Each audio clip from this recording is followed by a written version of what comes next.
Good evening from just outside of Allen Fieldhouse in Lawrence. I am Brendan Dzwierzynski with your Jayhawks Instant Reaction postgame show. KU in exhibition play on Wednesday night takes down their D2 opponents from Hayes, the Fort Hays State Tigers, by a margin of 73-55. Not quite a complete drubbing like sometimes it is in these exhibition tilts between KU or K-State and their D2 in-state foes, but still KU able to cruise in the win, and they did so playing the kind of basketball that, frankly, we expect KU to play throughout this entire season. The Jayhawks got almost everything they wanted inside the paint in this game. How about 12 of 13 as a team on layups and shots at the rim, and 18 of 25 on all two-point shots total? That's 72% for the game from shots inside the three-point arc. Of course, that is where the issues begin for the KU offense. Not a lot of shooting on this team. Kevin McCullar, who we'll get to more specifically in just a moment, he was the only player for Kansas who made more than one three-pointer in the game. He was fantastic from beyond the arc. Let's give him credit for that. He was 4 of 8.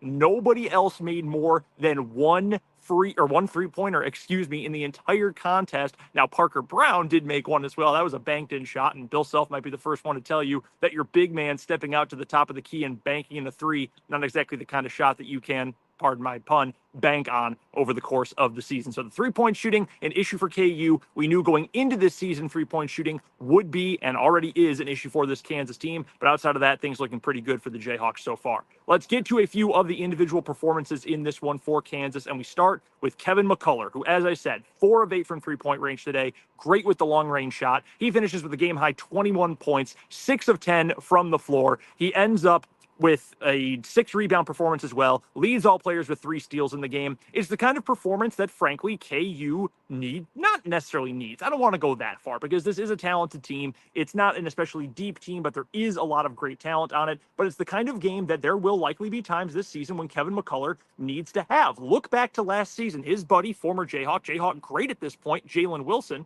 fittingly made his NBA debut tonight. He had to have a couple of games like that. He had to have some games or he had to go completely crazy. I think of one against an overmatched opponent. Go back to just around Christmas time when KU played against Harvard right here at Allen Fieldhouse last year. Jalen Wilson had to go crazy in that game. There were some games in Big 12 play where Wilson had to do pretty much everything for this team. Again, McCullar's not going to be asked to have games like that, especially scoring-wise, and you never should when you've got a guy like Hunter Dickinson manning the paint for 30-plus minutes a game. But he's got the ability to make as big of an impact as any one individual on this KU roster this year. That's because of his incredible defensive prowess. If he improves his shooting touch, that's going to be huge as well. And the fact that he can just get downhill, make plays happen when somebody needs to make something happen on the offensive end, that's what McCullar did today. Great to see him have a big day. Was efficient from the free throw line as well, 5 of 7 from the stripe. Overall, great performance in the exhibition from Kevin McCullar. Let's get to Hunter Dickinson, the 7-foot transfer from Michigan, the preseason All Big 12 Player of the Year. How about a double-double in the first preseason game of his career? Well, second. They did play at Illinois on Sunday, but the first official exhibition game and his debut at Allen Fieldhouse as well. 17 points, 11 rebounds as well for Hunter Dickinson.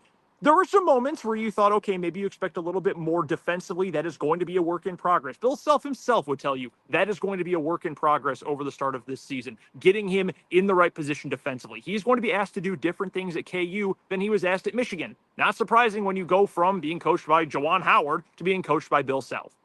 Not a surprise at all there for Dickinson. As I said, work in progress. That's going to come along. Offensively, though, early in the game especially, he was just unstoppable. And frankly, against a team that is a lot smaller from Fort Hays State, you would expect that Dickinson would go out there and dominate, and he did. He finishes with 8 of the first 10 points of the game, and as I mentioned, a double-double with 17 and 11. Great to see from him. Those, McCullar and Dickinson, were 2 of the 3 double-figure scorers in the game for KU. KJ Adams tacked on another 14 points as well. Adams is a player that I'm extremely fascinated in for this year and exactly what his role is going to look like for this team. He's not much of a shooter. He's not a true big man, standing at just about 6'6", 6'7", but he played the 5 all last year for that team that won the Big 12. This year, he's going to have to play more of a 4 because he's got Hunter Dickinson there next to him, and then another true 5 in Parker Brown as well coming off the bench. Christian's brother, for those who have not been paying attention to college basketball during the offseason. But KJ is going to have a different kind of role this season. I don't know exactly what that's going to look like. I'm fascinated by what it could turn into, but if he ends up just being the guy who's going to play great defense, rebound well, something he could improve on from last season,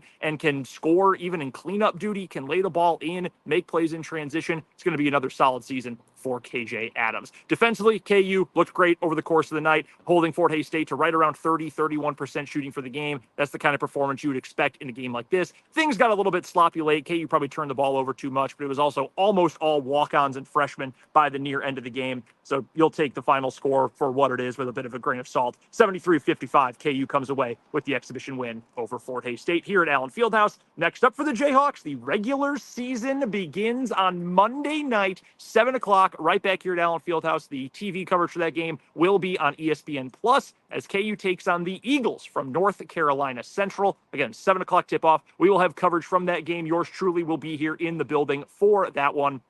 We'll have our instant reaction show and all that coming up following Monday's season opener. And don't forget that coming up on Thursday on 580 Sports Talk on 580 WIBW and here on the 580 Sports Talk YouTube channel, we'll be recapping the exhibition win for KU. K-State with an impressive performance against Emporia State over in Manhattan as well. We'll touch on both those games, plus more on the Chiefs, more from around college football, and so much more. That's on 580 Sports Talk 2 until 6 on 580 WIBW coming up on Thursday. But until then, signing off from Lawrence and signing off from Allen Fieldhouse, I am Brendan Dzwierzynski. The Kansas Jayhawks win their exhibition finale 73-55 over the Fort Hays State Tigers. I will see you guys back here on Monday, and I will talk to you coming up Thursday on 580 Sports Talk.